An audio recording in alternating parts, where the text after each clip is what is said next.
Hello everybody. So today I want to talk about calculus. The topic that is about the graph. So now I want to show you how to answer. If we look carefully, we can change this one into z. And we need to know that this is about the absolute value. This one similar. That means the value of the absolute value, they always provide positive numbers in here.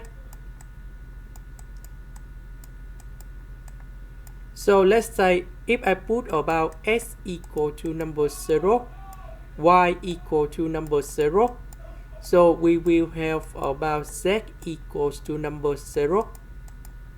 So this is the technique to find the graph at s and y equal to number 0. About 8, we can see that at s and y equal to number 0, z is about negative. So this is not similar for z equal to number 0, so we need to recheck about this one.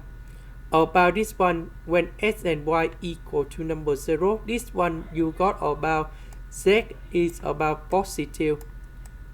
So we need to recheck about this one. Similar for this one. But this one, when s and y equal to number 0, we can see that the point here, that is about z equal to number 0. And we need to select about this one. This is the end. Thank you for watching.